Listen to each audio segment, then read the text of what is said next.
दहीमध्ये फक्त 2 चमचे बेसन पीठ टाकून एकदम चविष्ट रेसिपी जी की तुम्ही सकाळ संध्याकाळ दोन्ही वेळेस करून खाल। नमस्कार, मी सुरेखा आणि देवदर्शन किचनमध्ये तुम्हा सर्वांचं मनापासून स्वागत करते। तर अशी ही सगळ्यांनाच आवडणारी चविष्ट रेसिपी करण्यासाठी साहित्य काय लागणार आहे ते पाहू। तर अर्धा लिटर दही, पाव वाटी बेसन पीठ, 7 ते 8 लसूणच्या पाकळ्या बारीक चिरून घेतलेल्या आहे, चवीनुसार मीठ, 10 ते 12 कढीपत्त्याचे पानं आणि आपल्या चवीनुसार मिरची घ्यायची आहे। तर या ठिकाणी मी जाड मिरचीचा वापर केलेला आहे। तर मैत्रिणींनो, तुम्हाला ही रेसिपी केवढ्या प्रमाणामध्ये करायची आहे त्यानुसार तुम्ही दही घ्यायचं आहे।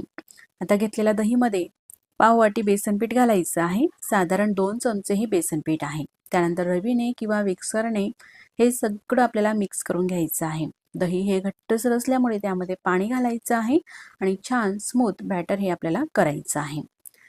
दही किंवा ताक सुद्धा तुम्ही घेऊ शकता ही रेसिपी करण्यासाठी। अगदी स्मूथ असं हे मिश्रण झालेलं आहे, बघू शकता या ठिकाणी अशा प्रकारे थोडं थोडं पाणी मी टाकत घेतलेलं आहे।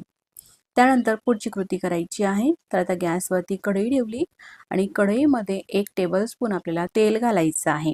तर ही रेसिपी करण्यासाठी जास्त तेलाची सुद्धा गरज भासत नाही आणि तेल छान गरम झालं का त्यामध्ये पाव चमचा मोहरी, पाव चमचा जिरे टाकायचे आहे। जिरे मोहरीला मस्त तडतडू द्यायची आहे। त्यानंतर लसूणच्या पाकळ्या बारीक चिरून घेतलेल्या आहेत त्या घालायच्या आहे, कढीपत्ता घालायचा आहे। या ठिकाणी हे शेष फूल घातलेलं आहे, याला दगड फूल असं सुद्धा म्हटलं जातं। तर आजची ही जी रेसिपी आहे ना आपली, ही आहे दहीपासून बनवलेली कढी। तर कढीमध्ये हे दगडफूल, शेषफूल म्हणतात याला किंवा दगडफूल म्हणतात, हे नक्कीच घाला, याच्याने कढीला छान अशी चव येते। सगळं हे मिक्स केल्यानंतर या ठिकाणी मी जाड मिरची घेतलेली आहे। जाड मिरची ही जास्त तिखट नसते, मिरची सुद्धा मस्त अशी तेलामध्ये परतून घ्यायची आहे आणि छान मऊ झाली, सगळं व्यवस्थित छान असं परतून घेतलं का त्यामध्ये दही आपण मिक्स करून घेतलेलं होतं ना बेसन पिठामध्ये, ते मिश्रण टाकायचं आहे। आता गॅसची फ्लेम कमी आहे, बघू शकता हे मिश्रण अगदी स्मूथ केलेलं होतं, अशा प्रकारे स्मूथ करायचं आहे। कढईमध्ये टाकल्यानंतर मिक्स करून घेऊ।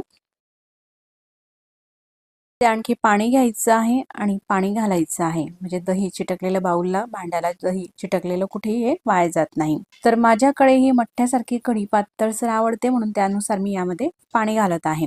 तुमच्याकडे थोडी घट्टसर आवडत असेल तर तुम्ही कमी अधिक पाण्याचं प्रमाण हे करू शकता। आता ही कढी इतपत ही पातळसर आहे, मला थोडीशी ही घट्टसर वाटत आहे। आणखी उकळी आल्यानंतर अजून ही घट्टसर होईल म्हणून त्यामध्ये अजून थोडंसं पाणी टाकते। पूर्ण पाणी हे टाकल्यानंतर चवीनुसार मीठ टाकायचं आहे। तर साधारण 1 टेबलस्पून यामध्ये मीठ घातलं।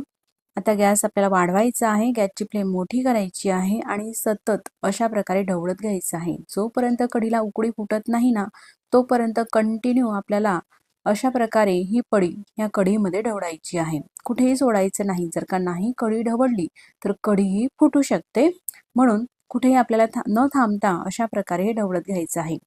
उकळी यायला साधारण 2 ते 3 मिनिटाचा वेळ लागतो, तेवढा वेळ मी अशा प्रकारे हे ढवळत घेतलं, बघू शकता।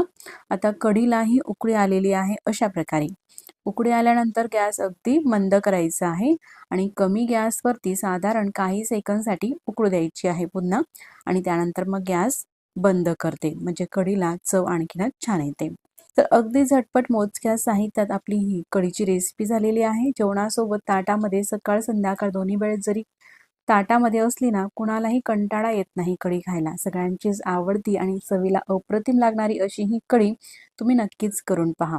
तुम्हाला ही रेसिपी कशी वाटली मला कमेंट्स करून नक्कीच कळवा, आणि रेसिपी कुठेतरी आवडली असेल तर रेसिपीला लाईक करा। चॅनलवर तुम्ही नवीन असाल तर चॅनलला सबस्क्राईब करा। आधीच सबस्क्राईब केले असतील तर मनापासून धन्यवाद। बघू शकता साधारण काही सेकंदसाठी अशा प्रकारे कढीला उकळी येऊ दिलेली आहे आणि त्यानंतर मी आता गॅस बंद करते। इतपत ही पातळसर आहे, तर माझ्याकडे अशाच प्रकारची कढी ही आवडते म्हणून मी त्यानुसार पाणी घातलेलं आहे। ही कढी खिचडी सोबत, भाकरी सोबत, चपाती सोबत, जेवणासोबत चवीला अप्रतिम अशी लागते। मग पुन्हा भेटू नवीन छानशा अशाच रेसिपी सोबत।